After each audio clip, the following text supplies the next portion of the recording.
Hello everyone, welcome to the silicon Gurukul.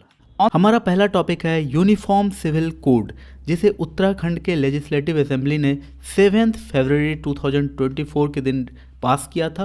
और इसके साथ साथ उत्तराखंड देश का पहला ऐसा लेजिस्लेटिव असेंबली बन चुका है जिसने uniform civil code bill pass कर दिया है। अब ये प्रेसिडेंट के एसेंट के लिए जा चुका है। प्रेसिडेंट के एसेंट के बाद ये राज्य में लागू हो जाएगा, उत्तराखंड राज्य में लागू हो जाएगा और देश का पहला ऐसा राज्य बन जाएगा गोवा के बाद जहां यूनिफॉर्म सिविल कोड लागू है।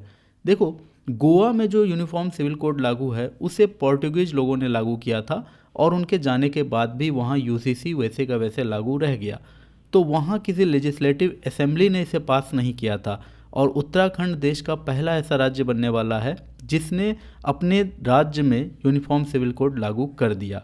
हालांकि प्रेसिडेंट के एसेंट न मिलने तक हम यही कहेंगे कि उत्तराखंड ने बिल पास किया है, अभी एक्ट बन के वो लागू नहीं हुआ है। और अब हम यहाँ यूसीसी से रिलेटेड कुछ फैक्ट्स को डिस्कस करेंगे। यूसीसी यानी यूनिफॉर्म सिविल कोड। हम यहाँ देखेंगे कि इंडियन कॉन्स्टिट्यूशन में यूसीसी को कहाँ कहाँ मेंशन किया गया है। हम यह भी जानने की कोशिश करेंगे कि यूसीसी का नाम लेते ही जब भी गवर्नमेंट यूसीसी को लेकर लाने की बात करती है तो कुछ ऐसे ग्रुप हैं, कुछ ऐसे संप्रदाय हैं देश के जो इसको लेकर तनाव में आ जाते हैं। तो ऐसा कुछ देखने को मिलता है हमें। तो हमें यहाँ सबसे पहले जानना होगा कि हमारे देश में दो तरह के केस की सुनवाई होती है। तो केस जो पहला है यह है क्रिमिनल केस। तो याद रखना, क्रिमिनल केस किन केसेस को कहा जाता है, तो मर्डर है या फिर किडनैपिंग है या फिर थेफ्ट है यानी कि चोरी। इस तरह के केसेस को हम क्रिमिनल केस कहते हैं, ठीक है। और दूसरा है सिविल केस। सिविल केस में क्या क्या आता है, तो मैरिज, डिवोर्स, मेंटेनेंस। जब मैरिज या मैरिज के बाद अगर डिवोर्स हो जाता है तो वहाँ मेंटेनेंस की बात आती है, या फिर बच्चे को लेकर भी मेंटेनेंस की बात आती है, तो वो सब है। इनहेरिटेंस, एडॉप्शन या फिर सक्सेशन ऑफ प्रॉपर्टी। तो सक्सेशन ऑफ प्रॉपर्टी आप सबको पता है कि जब से किसी व्यक्ति की डेथ हो जाती है तो उसका जो भी संतान होता है, बेटा या बेटी, उसे प्रॉपर्टी मिलता है। और अगर बेटा बेटी नहीं हो तो फिर एक खास लॉ के अकॉर्डिंग उसके रिश्तेदारों में उसकी प्रॉपर्टी बढ़ती है। तो ये सारे जो कानून होंगे, ये सारी जो मामला है ये सिविल केसेस में कंसिडर किया जाएगा। और ये जो मर्डर, किडनैपिंग या फिर थेफ्ट है, ये सब क्रिमिनल केस में इंक्लूड किया जाता है। जैसे रेप वगैरह भी वो क्रिमिनल केस में ही इंक्लूड किया जाएगा। अगर मैं इसके डिटेल में जाऊं तो समय तो बहुत लग जाएगा, लेकिन मैं आपको साफ साफ आपको यहाँ बताना चाहूँगा। क्रिमिनल केस जब भी होता है, जैसे मर्डर का केस है या फिर किडनैपिंग का केस है या किसी को टीच करने की केस है, तो यहाँ पर जब भी क्रिमिनल केस होता है ना, तो अगर ए ने बी के ऊपर किसी भी तरह का कोई क्रिमिनल एक्ट किया है तो बी जाएगा कोर्ट या फिर बी जाएगा पुलिस थाना में और बी केस डालेगा ए के खिलाफ। बी ने केस किया है ए के खिलाफ। अब जो बी का अगर कुछ भी साबित हो जाता है कि हाँ बी के साथ बुरा हुआ है और ए ने ही बुरा किया है, तो याद रखना अब ए के खिलाफ बी को नहीं लड़ना है, ए के खिलाफ गवर्नमेंट को लड़ना है। यहाँ ए के खिलाफ गवर्नमेंट को लड़ना है।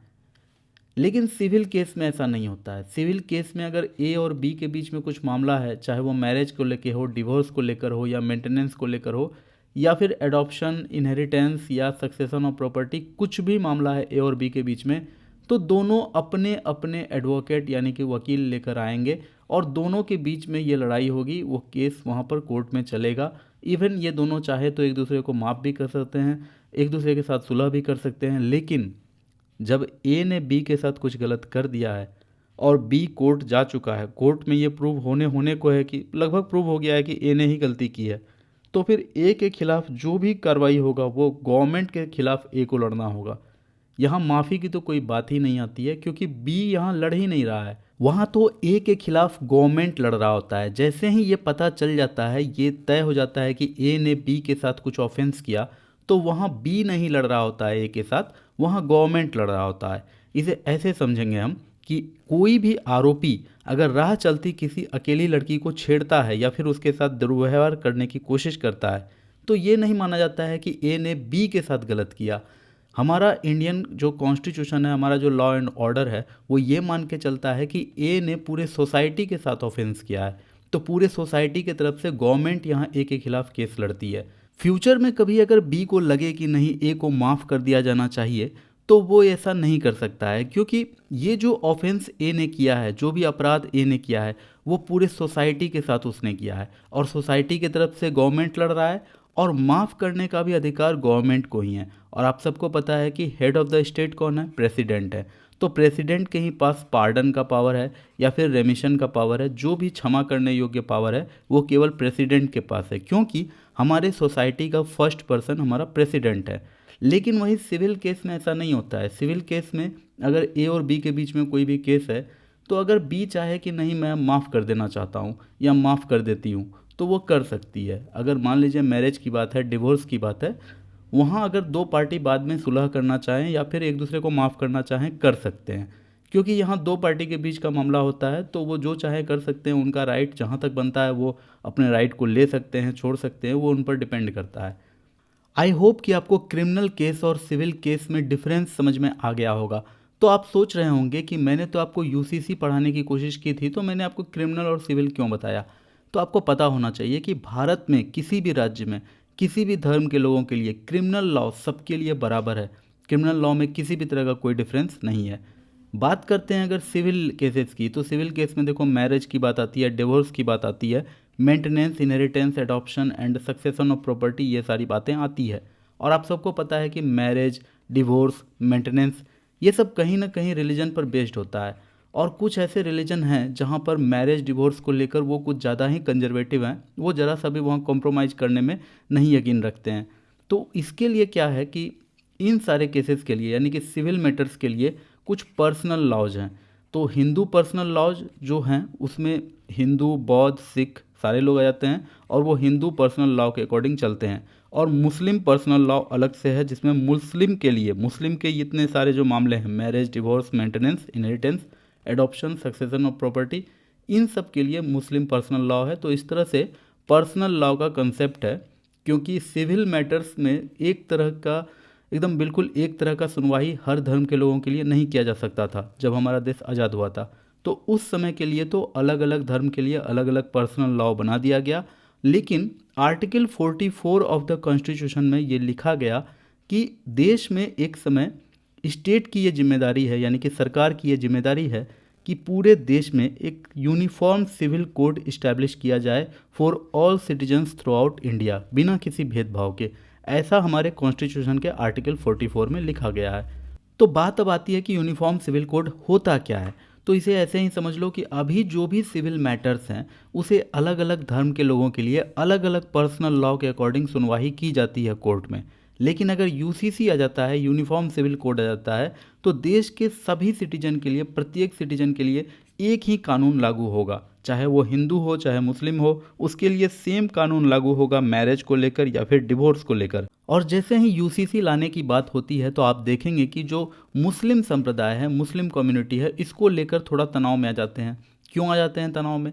क्योंकि वो मैरिज, डिवोर्स या सक्सेशन या फिर जो इनहेरिटेंस, ये सारी चीज़ों को वो मुस्लिम रिलीजन से कनेक्टेड मानते हैं। वो मानते हैं कि मैरिज, डिवोर्स की जो भी सिस्टम है वो रिलीजन से पूरी तरह से कनेक्टेड है। और रिलीजन का, यानी कि फ्रीडम ऑफ रिलीजन का राइट उन्हें पहले से ही मिला हुआ है आर्टिकल 25 और आर्टिकल 26 के अंदर। यही कारण है कि वो ये कहते हैं कि उन्हें अगर आर्टिकल 25, 26 का राइट है तो फिर यूसीसी कैसे आ सकता है? क्योंकि यूसीसी तो हिंदू हो चाहे मुस्लिम हो चाहे किसी भी धर्म के लोगों के लिए, वहाँ मैरिज हो, डिवोर्स हो, हर तरह के ऐसे सिविल मैटर्स में सेम कानून लेकर आया जाएगा। दैट्स वाई यहाँ पर मुस्लिम संप्रदाय थोड़ा सा तनाव में आ जाते हैं। यही एक मैटर है। देखो, इंडिया में यूनिफॉर्म सिविल कोड को लाने का पहला प्रयास किया गया था first prime minister Pandit Jawaharlal Nehru के द्वारा। और उस समय भीमराव अंबेडकर इस बिल को लेकर आते भी हैं। लेकिन कुछ कारणों से यूनिफॉर्म सिविल कोड को इस्टेब्लिश नहीं किया जा सकता है और इसी कारण से भीमराव अंबेडकर रिजाइन भी कर देते हैं। आप समझ सकते हैं ये कितना बड़ा इशू रहा होगा उस समय। तो आज भी कुछ उसी तरह की बातें हैं। देखो, जब अंग्रेज यहाँ थे तो उसी समय टाइम टाइम पर कई सारे एक्ट लेकर वो आए थे, जैसे Hindu window remarriage act of 1856, Hindu inheritance removal of disabilities act 1928। तो ये सारे एक्ट वो टाइम टाइम पर ला रहे थे। और आज़ादी के बाद फिर बात आई कि आने वाले समय में फिर क्या होगा। तो आने वाले समय में 1956 में उन सारे एक्ट को, उन सारे कस्टम्स, लॉ, रूल्स सबको एक कर हिंदू कोड बिल बनाया गया था। और इस तरह से कॉमन इंडियन सिटीजन के लिए हिंदू कोड बिल लाया गया और मुस्लिम कम्युनिटी के लिए मुस्लिम पर्सनल लॉ जो है उसे एक मान्यता दी जाती है और एक लीगल रिकॉग्निशन उन्हें मिलता है। और इसके ठीक 2 वर्ष पहले 1954 में स्पेशल मैरिज एक्ट लाया गया था, जिसमें यह कहा गया कि दो व्यक्ति चाहे वो किसी भी रिलीजन के रहें, सेम रिलीजन के रहें या फिर अलग अलग रिलीजन के रहें, वो कोर्ट में आकर शादी कर सकते हैं और ये सारे रिलीजियस पर्सनल लॉ से एबव होगा। यानी कि अगर कोर्ट में जाकर दो व्यक्ति ने विवाह कर लिया तो वो बिल्कुल एकदम मान्य है, कानून के नज़र में वो वैध है और सब कुछ ठीक से तब चलेगा। तो ये था 1954 का स्पेशल मैरिज एक्ट। इसके बाद 1956 में इस तरह से कॉमन इंडियन सिटीजन के लिए एक Hindu code bill and Muslim community के लिए मुस्लिम पर्सनल लॉ। और 1986 में थोड़ा शाहबानो केस के कारण भी जो यूनिफॉर्म सिविल कोड है इसको लाने की मांग बहुत उठ जाती है। ये एक अलग स्टोरी है, आप सर्च कर सकते हैं, पता कर सकते हैं। और उसके बाद 2003 में हमारे president doctor APJ Abdul Kalam भी सपोर्ट करते हैं कि UCC को लाया जाना चाहिए। और इसके बाद 2018 में 21st लॉ कमीशन, जिसके हेड रहे सुप्रीम कोर्ट के जज जस्टिस बलबीर सिंह चौहान, उन्होंने अपना रिपोर्ट सबमिट किया, 21st लॉ कमीशन का रिपोर्ट सबमिट किया, जिसमें यह कहा गया कि यूनिफॉर्म सिविल कोड का फॉर्मुलेशन या फिर उसकी इस्टेब्लिशमेंट इस स्टेज पर अभी डिजायरेबल नहीं है। देखो, कॉन्स्टिट्यूशन ने ये कह दिया कि आर्टिकल 44 में कि यूनिफॉर्म सिविल कोड को इस्टेब्लिश किया जाए। कब इस्टेब्लिश किया जाए तो ये तो सुप्रीम कोर्ट ही बता सकता है। तो सुप्रीम कोर्ट के लॉ कमीशन ने ये कह दिया कि अभी इसकी कोई ज़रूरत नहीं है। ये 2018 की बात है। 2022 में फिर से 22nd लॉ कमीशन ने अलग अलग स्टेक होल्डर्स से like public and various religious organisation से UCC को लेकर अपना ओपिनियन और सजेशन अभी मांगा है और ये अभी अंडर कंसिडरेशन ही है ये पूरा मामला। अब आइए उत्तराखंड के यूनिफॉर्म सिविल कोड बिल के बारे में बात करते हैं। और ये बिल बनने से पहले ऑफ कोर्स ड्राफ्ट रिपोर्ट था और इस ड्राफ्ट रिपोर्ट को तैयार किया गया था UCC ड्राफ्टिंग कमेटी के द्वारा। और इस कमेटी की अध्यक्ष थी रिटायर्ड सुप्रीम कोर्ट जज रंजना प्रकाश देसाई। इस यूनिफॉर्म सिविल कोड में जितने भी रेजिडेंट्स हैं उत्तराखंड के, उनके लिए सिविल मामले में कॉमन लॉ बनाया गया है। किसी भी तरह का कोई पर्सनल लॉ का कोई स्कोप नहीं रखा गया है। चाहे वो जो भी रेजिडेंट हैं, जो भी सिटीजन है, उसका रिलीजन कुछ भी हो, कास्ट कुछ भी हो, जेंडर कुछ भी हो, लेकिन सबके लिए यूनिफॉर्म सिविल कोड ही लागू होगा, ऐसा कानून बनाया गया है। लेकिन इसके साथ साथ आपको ये पता रहना चाहिए कि इसमें उत्तराखंड में रहने वाले करीब 3% आदिवासियों को, शेड्यूल्ड ट्राइब्स को इससे एग्जेम्प्ट किया गया है। यानी कि UCC उन पर लागू नहीं होगा। आप सबको पता है कि जो भी आदिवासी होते हैं, ST होते हैं, उनकी एक अलग दुनिया होती है। वो जंगल में रहते हैं, वो हमारी दुनिया में आकर हमें डिस्टर्ब नहीं करते तो हम भी उन्हें जाकर डिस्टर्ब नहीं करते हैं। और ये एक दस्तूर है, कई सदियों पुराने समय से ये चलता आ रहा है। और इसे article 366 of Indian constitution clause 25 में भी इस्टेब्लिश किया गया है इस बात को कि हम आदिवासियों को किसी भी तरह से डिस्टर्ब नहीं करेंगे। ये शपथ हमने पहले से ले रखी है। इसके अलावा देखो, UCC में कुछ बातों को प्रोहिबिट किया गया है, बिल्कुल प्रतिबंध लगाया गया है, जैसे पॉलीगेमी, बहुविवाह, हलाला, इद्दत या फिर ट्रिपल तलाक, चाइल्ड मैरिज, इन सब के ऊपर फुल स्टॉप लगाया गया है। और uniform age for girls marriage, यानी कि गर्ल्स की मैरिज की यूनिफॉर्म एज होनी चाहिए और वो है 18 ईयर्स से कम किसी भी गर्ल्स की मैरिज नहीं होनी चाहिए across all religions. And mandatory registration किया गया है लिव इन रिलेशनशिप्स के लिए। देखो, अब तो लिव इन रिलेशनशिप तो बहुत ही कॉमन चीज़ हो गया है, लिव इन का कल्चर। तो उत्तराखंड सरकार कह रही है कि लिव इन में आप रहें, हमें कोई दिक्कत नहीं है, लेकिन आप रजिस्ट्रेशन करा लें कि एक जो बॉय है और कोई गर्ल है साथ में रह रहे हैं तो एक रजिस्ट्रेशन करा लीजिए। और अगर आप अलग होते हैं तो उस अलग होने का भी इन्फॉर्मेशन दें, उस इन्फॉर्मेशन को भी रजिस्टर कराएं कि कितने दिनों तक आप साथ में रहें और क्यों अलग हुए। और वहाँ अगर उन दोनों से कोई इशू होता है, कोई चाइल्ड होता है, तो उस चाइल्ड को इलिजिटिमेट चाइल्ड नहीं कहा जाएगा, उसे भी लेजिटिमेसी दी जाएगी इस UCC के अंडर। तो ये एक बहुत ही इंपॉर्टेंट चेंज लाया जा रहा है समाज के भीतर। अब देखो, UCC में कुछ और बातें की गई है, जैसे जेंडर इक्वालिटी की बात की गई है। मुस्लिम में ऐसा होता था कि जो विमेन को, उनको इनहेरिटेंस कम दिया जाता था, यानी कि उन्हें एग्जिस्टिंग है कि 25% शेयर ही उनके पिता का मिलता था प्रॉपर्टी में से। लेकिन UCC के अंतर्गत ये लाया गया है एक रूल कि नहीं, सबको 50-50% मिलेगा, चाहे वो लड़का हो चाहे वो लड़की हो। तो ये भी एक अच्छी बात है। और साथ में UCC में एक और बात किया गया है कि लड़कियों के लिए 18 ईयर्स का मिनिमम एज फिक्स किया गया है शादी के लिए और लड़कों के लिए 21 ईयर्स। तो ये एक थोड़ा सा इनइक्वलिटी वाली बात हो जाती है। तो हो सकता है आने वाले टाइम में हमें कुछ यहाँ चेंज देखने को मिले। तो ये कुछ एक रफ सेंस था जो सरफेस लेवल पर हमें दिखता है यूजीसी, वो हमने आपसे डिस्कस किया है। अब आइए इस टॉपिक को कंक्लूड करने से पहले दो फैक्ट्स डिस्कस करते हैं। Entry 5 of the concurrent list. Concurrent list आपको सबको पता है कि हमारे कॉन्स्टिट्यूशन के 7th शेड्यूल में 3 लिस्ट हैं, union list, state list and concurrent list. Union list में सेंट्रल गवर्नमेंट के पास सोल अथॉरिटी है कुछ भी लॉ बनाने का, स्टेट लिस्ट में स्टेट गवर्नमेंट के पास सोल अथॉरिटी है, लेकिन कंकरेंट लिस्ट में जो भी मैटर्स हैं उसमें सेंट्रल गवर्नमेंट और स्टेट गवर्नमेंट दोनों ही लॉ बना सकते हैं। तो इस बात को आप अच्छे से समझें कि एंट्री 5 ऑफ कंकरेंट लिस्ट में वे सारे मैटर्स दिए गए हैं जो पर्सनल लॉ के अंदर इनलिस्टेड हैं। पर्सनल लॉ के अंदर जो भी मामला कोर्ट में सुने जाते हैं वे सारे मुद्दों को एंट्री नंबर 5 में डाला गया है। Marriage, divorce, infants, minors, adoptions, wills यानी वसीयत, इंटेस्टेसी यानी जहाँ वसीयत नहीं है, succession, joint family and partition, और वे सारे मैटर्स जो पर्सनल लॉ में हैं वे सब कंकरेंट लिस्ट के एंट्री नंबर 5 में एनलिस्टेड हैं।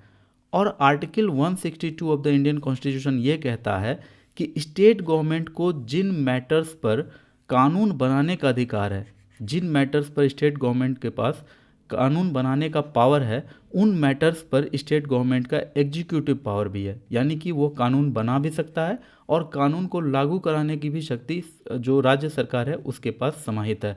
और इंडियन कॉन्स्टिट्यूशन के इन 3 प्रोविजंस के कारण article 162, article 44 and entry 5 of the concurrent list, इन तीनों बातों के आधार पर उत्तराखंड गवर्नमेंट ने अपने लेजिस्लेटिव असेंबली से uniform civil code bill pass किया है और आने वाले समय में वहाँ ये लागू भी हो जाएगा। तो देखेंगे और आगे क्या क्या होता है। एग्ज़ाम के लिए जितने भी इंपॉर्टेंट फैक्ट्स थे, जो भी कुछ ज़रूरी था एग्ज़ाम के लिए, वो सब मैंने आपको बताया। आई होप एग्ज़ाम में ये आपके बहुत काम आएगा। बार बार इसे देखें and best of luck for your examination. Good bye.